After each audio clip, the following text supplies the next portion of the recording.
his investment strategy. We tend to forget, reading the Buddha's texts, that these were teachings given by real people, given to real people in times of uncertainty. We tend to read them in college classrooms and libraries, which tend to be very stable environments. And we tend to forget that the Buddha was teaching in a time of great instability in his day. And many of his teachings are designed for times of instability like we're facing right now. Economic meltdowns are nothing new. They've been happening to the world all along. Nobody likes economic meltdowns. They give rise to a strong sense of insecurity and a lack of freedom. Insecurity is that you're not sure you're going to have your job next week. You're not sure you're going to be able to provide for your loved ones and their material needs. Lack of freedom in your sense that your options are shrinking. But it's important that we realize that there is actually a positive side to a situation like this, and that we learn that the platitudes that we have heard, or what seem to be platitudes about the wealth of the mind, inner resources, really are genuine resources, something that if you take time to invest in them, take time to develop them, really can provide you with a security and a sense of freedom that are much greater and much truer than you can get by amassing material wealth. There's a passage in the canon where a king's minister named Uga is coming to see the Buddha. And he's, imagine if you were going to visit the Buddha, what would you want to talk about? Well, this guy comes to the Buddha and says, hey, you should really hear about this guy who is so wealthy. His name is Megara Rohanaya. He has 100,000 pieces of gold, to say nothing of his silver. And the Buddha says, well, I don't deny that that's wealth, but that is not the wealth of the noble ones. Because this kind of wealth is subject to fire, is subject to being washed away by floods. It is subject to kings and thieves. And I've always thought that's interesting, how the Buddha always yokes kings together with thieves. And also he says it's subject to hateful heirs. You may amass a fortune and you decide that your children are really not worth it, but they're going to run off with it anyhow. He says, however, there is another form of wealth which comes from within, and this is not subject to fire, thieves, kings, flood, or hateful heirs. And he lists 7 qualities of mind that he says are forms of wealth. And I think it's interesting to reflect on these 7 qualities, because for him, inner wealth is not a nebulous quality of feeling good or of feeling secure, but is actually based on developing very specific qualities in the course of your practice. The qualities are these: conviction, virtue, shame, and I can hear bells ringing on that one, compunction, learning of the Dharma, generosity, and discernment. It says these 7 qualities are not open to fire, flood, kings, thieves, or hateful heirs. And it's also important to realize that they are sources of security in the mind, and they can be sources of freedom.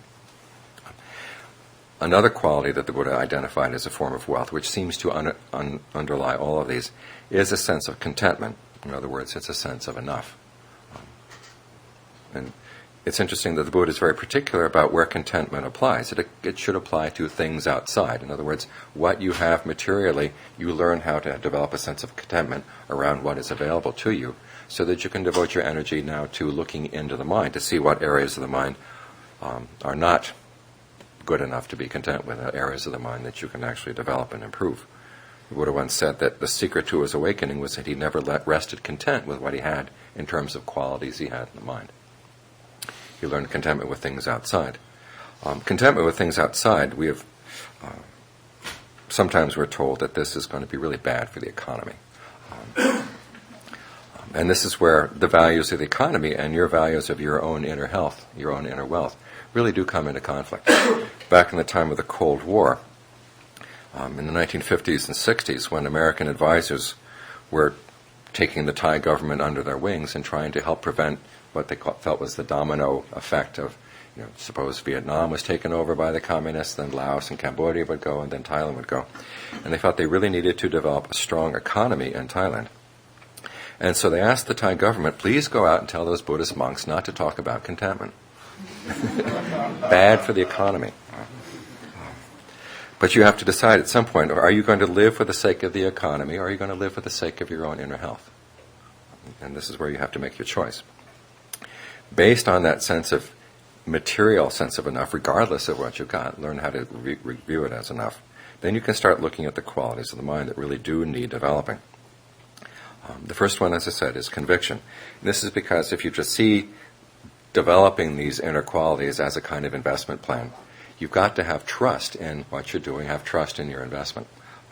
This is why there are firms named Prudential, Fidelity. And it's supposed to give an aura of trust around these kings and thieves that are taking your money. Just as an aside, I was amazed. A student of mine told me the other day that his father subscribes to the Wall Street Journal. And there was actually an op-ed piece in the Wall Street Journal saying that greed is good, that if we don't give large bonuses to the bankers, they won't work to help our economy. I was shocked. I wonder how much you can trust them. Conviction here, in the Buddha sense, is technically called conviction in the Buddha's awakening, that he really did awaken to the end of suffering and the path to the end of suffering. To take this out of sort of formal language and put it into more everyday application to what does this mean in your life, the fact of the Buddha's awakening, or if you accept that the Buddha really was awakened, what does it mean in terms of your own sense of yourself? And there are several things that are implied here. One is it gives you a sense of the range of human capabilities, because the Buddha said he came to awakening through his own efforts. Secondly, it wasn't because he was some special being that he was able to do this, but he had qualities of mind that he developed that we all have in potential form. He developed qualities of heedfulness, qualities of resolution, qualities of ardency, which are things that we can all potentially develop ourselves. Some of the assumptions that go along with this teaching is that, one, your actions are real. When you act, it really is an action. Secondly, you are able to choose what you're going to do, what you're not going to do. There is freedom in your action. Your actions lead to results. Your results are determined both by the views and knowledge underlying the action and the quality of the intention underlying the action. Add to this the conviction in the fact that the Buddha's awakening was based on developing mental qualities that we all have in potential form. It gives rise to the conclusion that human action can lead to the end of suffering. Now, this is a form of wealth, because it gives you a strong sense that you really have possibilities of action. You're not totally a victim of events. There are areas in your life where you can make a difference, and it is important to try to make that difference, particularly since these actions, in terms of their quality, depend on qualities of mind that you're working on. It really is important that you look into your mind and develop your mind. All too often we hear that your spiritual life is fine for people who can afford it, but people who have to work hard don't really have time for that. You forget that, the qualities of your mind are a wealth that no matter amount of money can really replace. And they give you a sense of security that you can't get. And they give you a sense of security that can carry you through periods of difficulty. So in doing this, they give you a sense of security in that, your life is really in your hands. At least part of your life is really in your hands. Part of your happiness is in your hands. And they give you a sense of larger possibilities in what you can do as a human being.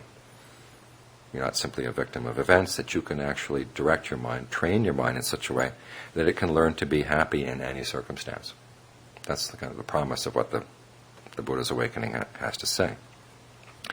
Based on that, the next three qualities in the list, virtue, shame, and compunction, act as ways as preventing you from doing things that you know are going to be harmful. Virtue is the promise that you make to yourself that I'm not going to act in ways that will harm other people. I'm not going to steal, I'm not going to kill, I'm not going to engage in illicit sex, I'm not going to lie, I'm not going to take intoxicants.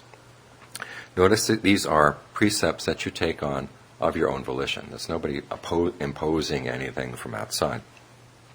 Years back, I was staying out at the Barre Center for Buddhist Studies, and one of the teachers was giving a course on the Metta Sutta, which begins with a line, "This is what should be done by one who aims at a state of peace." He was going through the sutta line by line. When they got to that line, someone raised his hands. I said, "I thought there were no shoulds in Buddhism." And they spent the rest of the morning discussing what there were shoulds in Buddhism. And it could have been, the discussion could have been cut short by noting that when the Buddha gives a should or an ought, it's conditional. If you want peace, if you want happiness, this is what you should do. He's not imposing on you from the force of his authority as a spiritual leader or some God coming down. But he says this is the way cause and effect act in your life.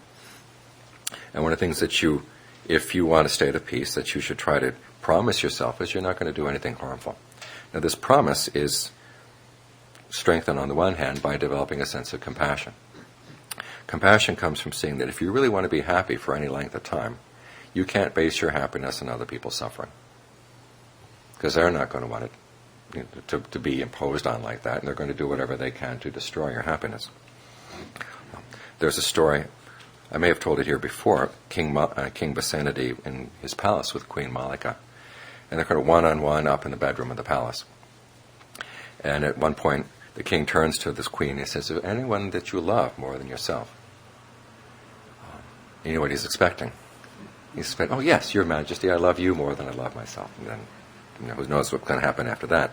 But no, Queen Malika is no fool. She says, no, there's nobody I love more than myself. How about you? And the king has to admit, well, really, there's nobody I love more than myself either. So that's the end of that scene. The king goes down to see the Buddha and reports what this conversation was. And the Buddha says, that's true. You survey the world. You love yourself more than anyone else, and you survey the whole world. You won't find anybody who loves anyone else more than themselves. And he says, what should you conclude from this? You should conclude that you will never harm anybody. This is based on two things. One is that you have a sense of empathy, that we're all coming from the same place. We all want happiness. We all want to avoid pain. And then secondly, in terms of enlightened self-interest, if you, as I said, if your happiness depends on somebody else's suffering, they're going to try to destroy it. So if you have any wisdom at all, you're going to try to find a happiness that doesn't create any harm for anyone else. So this sense of compassion is what animates your decision to take on the precepts as a part of a promise that you make to yourself that you're not going to harm anyone. Secondly, in taking on a precept like this, you give value to your words and deeds. Now, that you don't treat them casually. Excuse me. And when you don't treat them casually, other people will take them more seriously, particularly in terms of your words. If you throw your words around with any concern as to whether they're true or beneficial or timely, no one else is going to take them seriously. We've all heard the story of the comedian who ran out one night on the stage and said, there's a fire backstage, and everybody laughs. He says, no, it's true, there's a fire, and they laugh more. If you aren't used to speaking truly, taking your words seriously, there comes a point where other people don't take them seriously either. If you give value to your words are going to be worth more to other people as well. They'll give them more value. So in taking on the precept like this, you are creating a kind of wealth in your actions.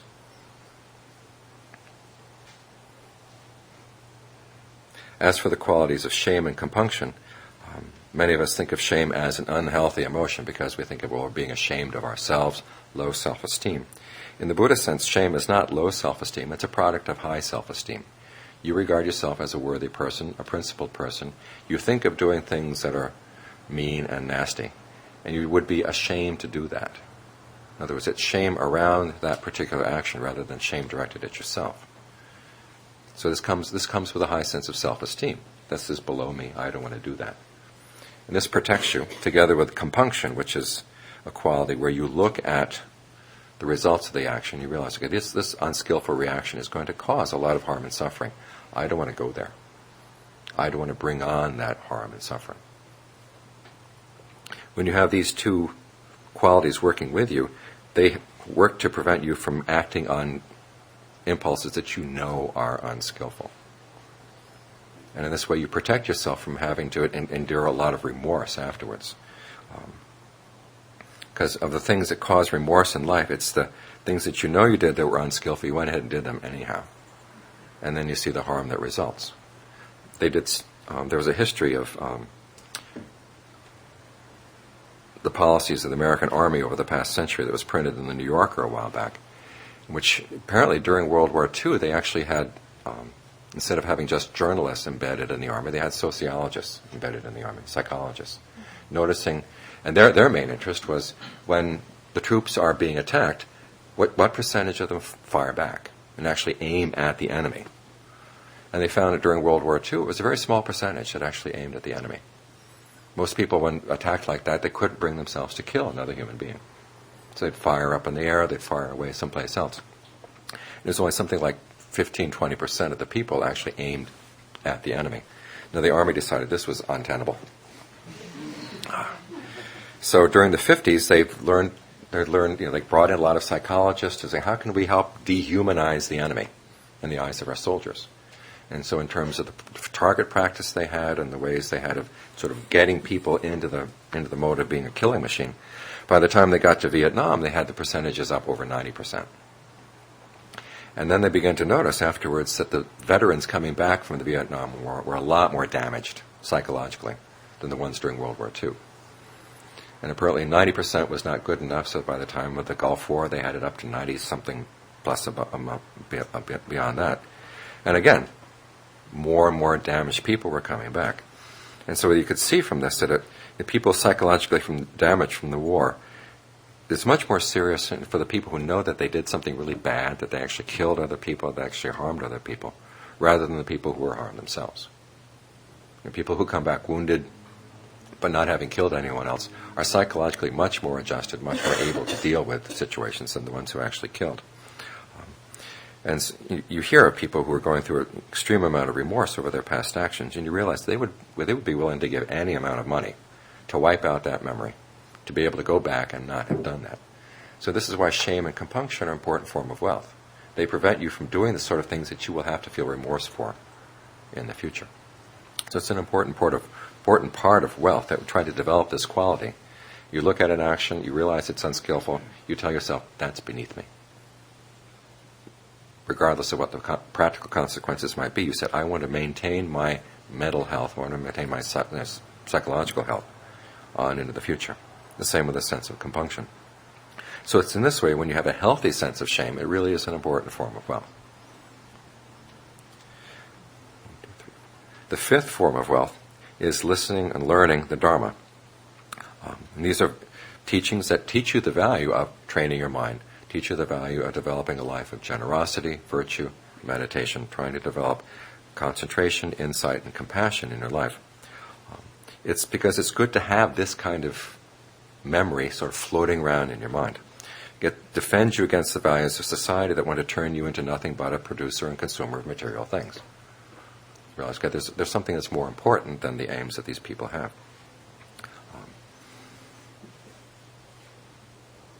Several years back, one of my students told me that when he was studying in Mexico, learning Spanish, the group of students who were down there were invited out by another group of Mexican students, and they had some entertainment, and the entertainment consisted of both groups singing to the other group folk songs from their national tradition. And the Mexicans sang some folk songs for the Americans, and then the Americans looked at each other and said, what folk songs are we going to sing? So they sang Gilligan's Island. TV commercials. Obey your thirst.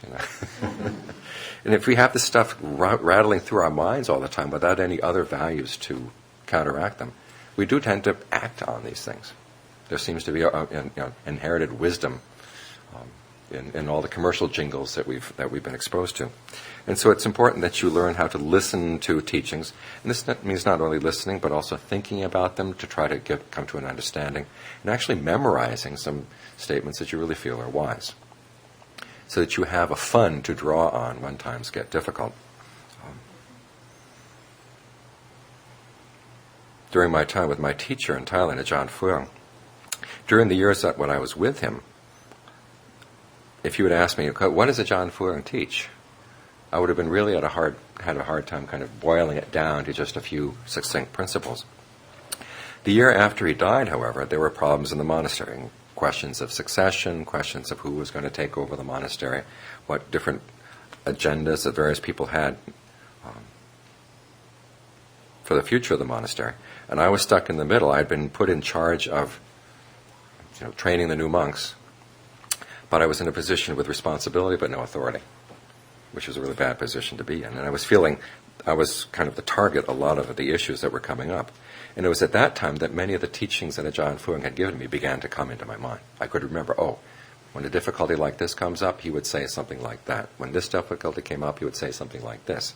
And it was having that fund of his teachings in my mind that actually got me through that particular year. So it's useful to look for readings where you feel that you're learning something, or it's a wise principle, a good principle to live by. Try to memorize those principles, keep them in mind, so you have a fund to draw upon when things get difficult. The sixth type of inner wealth is generosity. Now, generosity here means not only giving material things, but also giving safety to other people, giving of your time, giving of your knowledge, giving of your forgiveness, being willing to share these things. Because generosity is a form of wealth, and that creates, on the one hand, a sense of the freedom of having a spacious mind. When all your concern is, I've got this only this much, and I can't really share it, you get afraid of who's going to take it, how it's going to get worn away. And as a result, your mind gets very, very narrowed as to what your potentials are, what your possibilities for happiness are. And living in a narrow mind is worse than living in a narrow room. In a narrow room, at least you can get outside some, but in a narrow mind, you can't get out of it. You're stuck there all the time.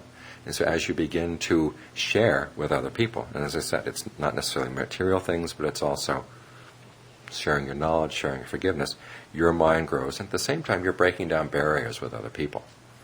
And this is the difference between giving and selling.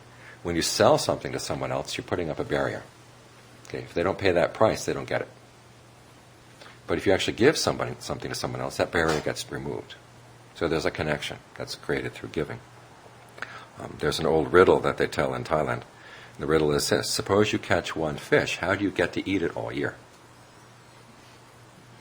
And the usual answers are, well, you salt it. Well, one salted fish is not going to get you through the year. You boil it. No, one boiled fish is not going to get you through the year.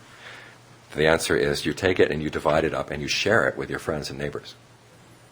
Then when your friends and neighbors get something, they share with you. It creates a society where people can help one another. We tend to think of generosity as kind of a generic value across cultures, but there's a particular Buddhist twist to the topic, in the sense that the Buddha talks about, when he gives his first introduction to the teaching on karma, the teaching that your actions do have results, he starts by making the statement, there is giving, which seems uncontroversial. Of course there's giving. But it turned out that this was a controversial issue in his time. This is because the Brahmins had already started teaching about the topic of dana, or topic of giving. And they were saying, yes, giving is really important, especially when you give to us. And there was actually a ceremony that the Brahmins would conduct for your ancestors. And at the end of the ceremony, they would say, okay, now we are speaking in the voice of your ancestors. Give. We are hungry where we are. We are cold. We are thirsty. We are poor. Give money. Give clothing. And you're supposed to shell over stuff to the Brahmin. And then the Brahmin is supposed to say, it's not enough. You have to shell over more. Now you can imagine after a couple of generations of this, people began to resent the whole idea of giving. It's like the Dana talk at the end of the retreat. Everybody sits there, I don't want to hear this. Can we get it over with? And so there was a reaction. Some of the other teachers in the Buddhist time were saying, really, giving is a bunch of crock. On the one hand, we all die after a while, and there's really nothing left after you die, so it doesn't really matter what you do to one another, because it's all, everything's going to go up in a nova someday anyhow. Well, so, and more or less, that's what they said. But there's really no good that's done by giving, because everybody just turns into nothing at death anyhow. Another belief was that everyone's actions are predestined from the past, so you are not really responsible for what you do. Since you're not responsible, there's no virtue in being generous. It's just an action that you're programmed to do, so there's really no virtue in it at all. So when the Buddha was teaching the doctrine of karma, to make the point that, yes, one, we do have freedom of choice, and two, our actions do give results that are worthwhile, he starts out by saying, okay, there is such a thing as giving. And so he affirms what is one of the basic principles of human civilization, is that giving is a good thing. It's a worthwhile thing.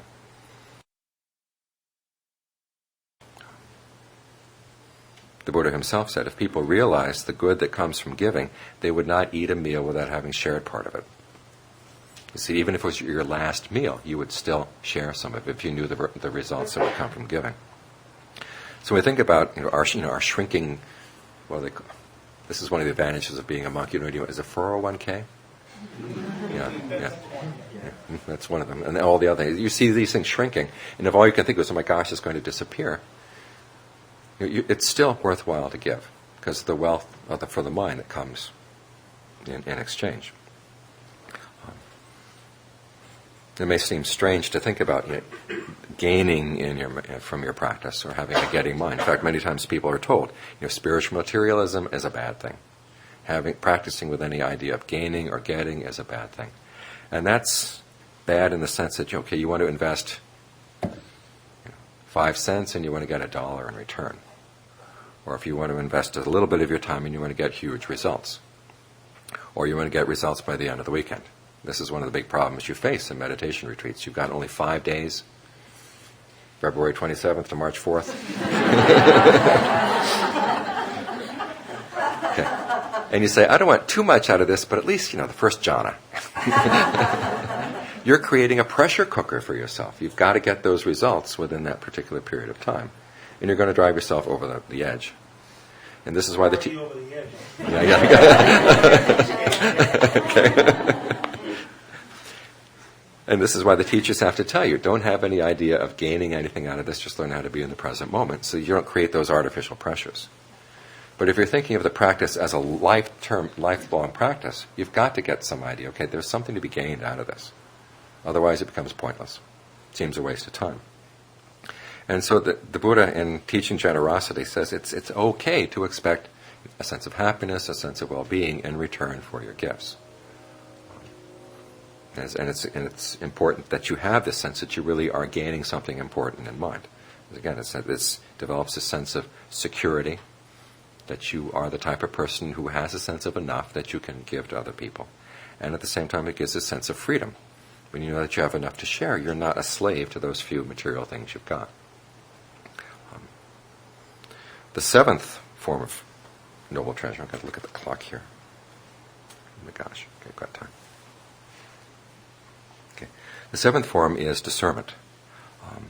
And generally, discernment here means having a clear set of goals that you really do want to put an end to suffering. And you have a clear sense of the means to get there. In other words, you know that there are certain actions that are skillful, certain actions that are unskillful. You're clear on this. And then secondly, you not only know what they are, but you can get yourself to do the skillful things and get yourself not to do the unskillful things. There's a passage where the Buddha says, one of the measures of your wisdom is knowing that there are 4 types of actions in the world. First kind, things you like to do, give good results. Second kind, things you don't like to do, give bad results. And the Buddha doesn't use the term, but they're no-brainers. Things you like to do, give good results, of course you're going to do them. Things you don't like to do, give bad results, you're not going to do them. It's the things that you like to do that give bad results. And that you don't like to do but give good results. That's the measure, he says, of your discernment. The measure of your wisdom. In other words, wisdom is not just knowing about things, it's a pragmatic ability to get yourself to do things that you don't like to do, but you know are going to give good results down the line. And this is a very individual matter. How do you talk yourself into getting out of bed, at 4 o'clock in the morning when it's dark and cold outside? You want to meditate, but part of you says, no way, no way. One thing I found is helpful is ask yourself, okay, if I can't get up, which part of me cannot get up? And then you test. How about my arm? Can my arm get up? Oh, yeah, I can get up. How about my other arm? The other arm can get up. How about my torso? Oh, there I am. But that's what works for me. You decide what works for you.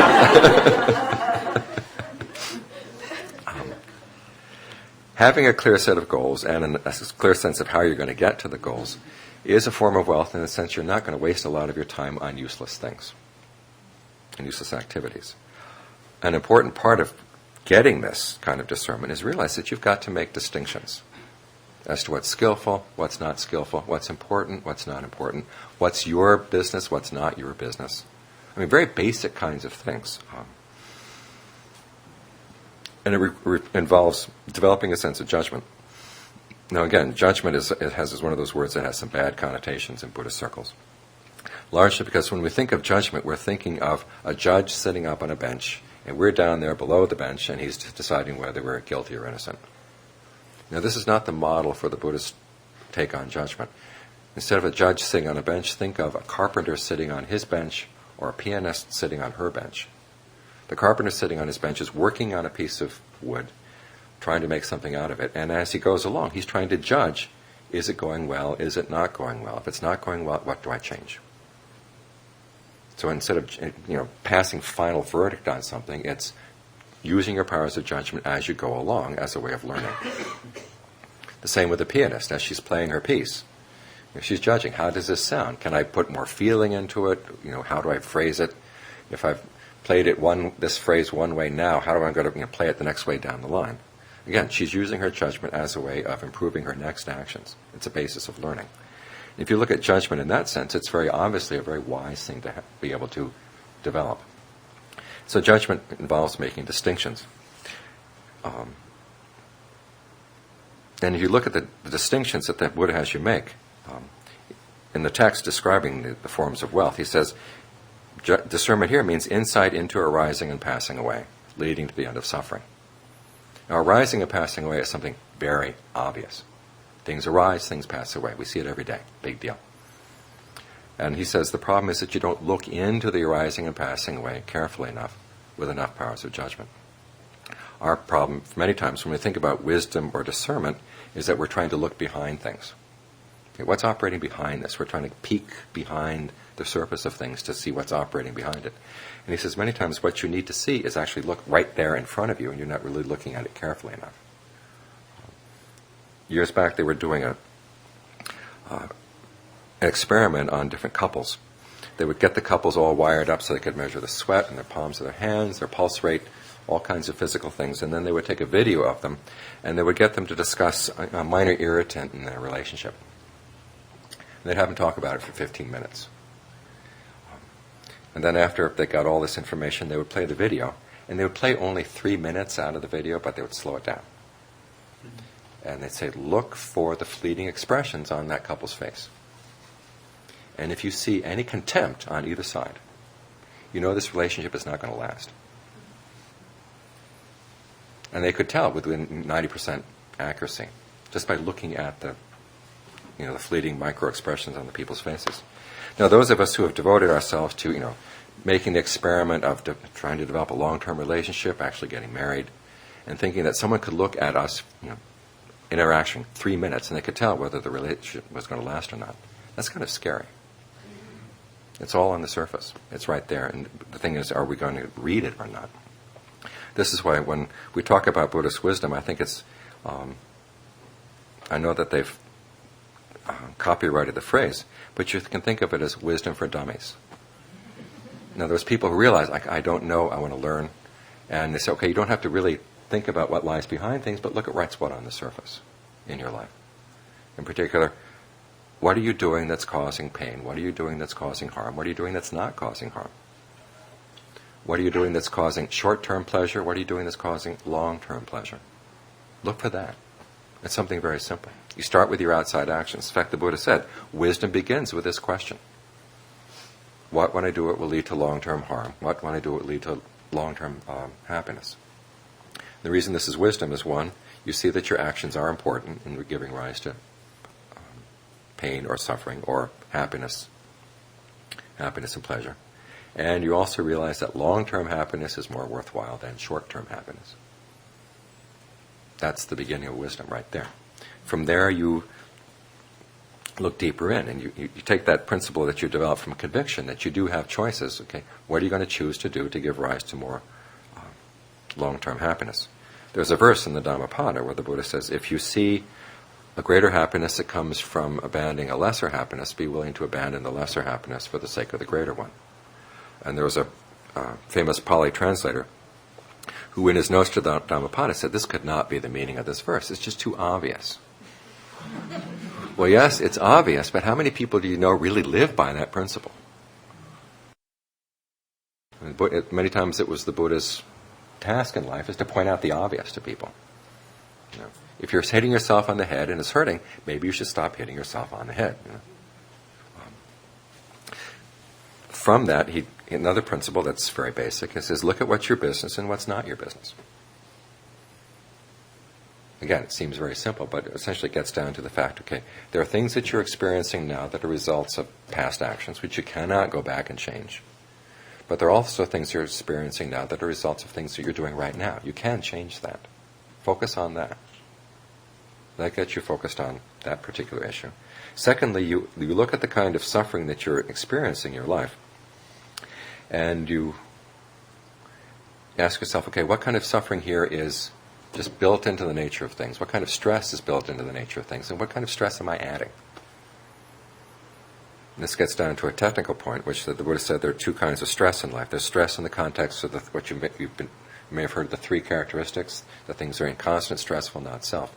That kind of stress is just built into the fact that things arise and pass away based on causes. There is, however, stress and suffering in terms of the Four Noble Truths, which is based on ignorance and craving. That's not necessary. So again, you focus, this is my business. I've got to look into my ignorance. I've got to look into my craving. Okay. And having this kind of discernment is a form of wealth that keeps you really focused on where the real problem is. So that as you're looking more and more carefully both in your external actions, and then as you meditate, you look more carefully in your internal actions, you begin to see that you can actually alleviate a lot of the stress, a lot of the suffering that you've been carrying around. And John Sawat once asked a question. We have a mountain off to the east horizon of the monastery. He pointed to the mountain and he said, "Is that mountain heavy?" And people sitting there, oh, this is a trick question. What do we say? And he says, well, if you pick it up, of course it's going to be heavy. But if you don't pick it up, whether it's heavy or not doesn't really matter. And there's so much in life that we pick up unnecessarily and carry around. And so it's a form of wealth. We get free from that unnecessary suffering by learning how to put that down. Learning how to focus on the things that really are, our business, rather than trying to pick up all these other unnecessary things in life. So it's in this way that discernment is a form of wealth. It keeps you secure from wasting your time on a lot of unskillful investments and focusing your time on things that really do give return and developing a sense of well-being, a sense of stability in your life that really is secure. Because as I said earlier, based on there's that principle and conviction that you really can, through your actions, put an end to suffering. And that you find, and in the course of the practice, you develop through your own discernment that there really is a way to do this. You learn how to internalize that way, and you find ultimately that it is true. So that's the list of the Buddha's different treasures. You see, of the seven, probably conviction and discernment are the most important. Conviction gets you focused on the issue. It's your actions that really are important in your life. Not the decisions that are being made on Wall Street, not the decisions that are being made down in Washington. It's what you're choosing to do right here, right now. That really is the important thing in life. And then discernment is your ability to see, okay, what's skillful and what's not skillful. And beyond that, it's beginning to see even more carefully what seems to be a good intention, and what's the difference between a good intention and what's a really skillful intention. Because sometimes we go in with the idea, okay, my intentions are good, but you end up causing trouble. That's when you have to step back and look, okay, how much of that trouble is actually my fault and how much of that trouble was something that was beyond my control. And you learn over the course of time to begin to read the situation better and better and better, both inside and outside, that you can create less and less suffering for yourself and for the people around you. When you're not suffering so much, you're less of a burden, you're less burdened. You can actually help other people with their burdens as well. So it's in this way that developing these qualities gives rise to what we want out of wealth, which is on the one hand security, and on the other hand a sense of freedom. Years back they did a survey of this kind of the psychology of being in a place. What kind of environment do people feel most comfortable in?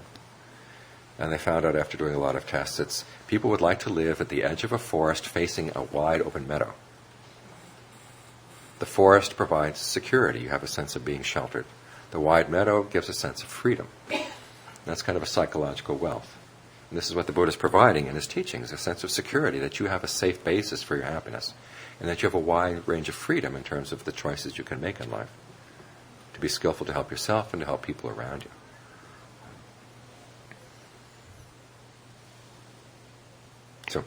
those are my thoughts on the Buddha's investment strategy. I'm supposed to give you a couple minutes. Those of you who have to leave, now's your time. And if anyone wants to stay for questions and answers, we'll take questions and answers in a few minutes.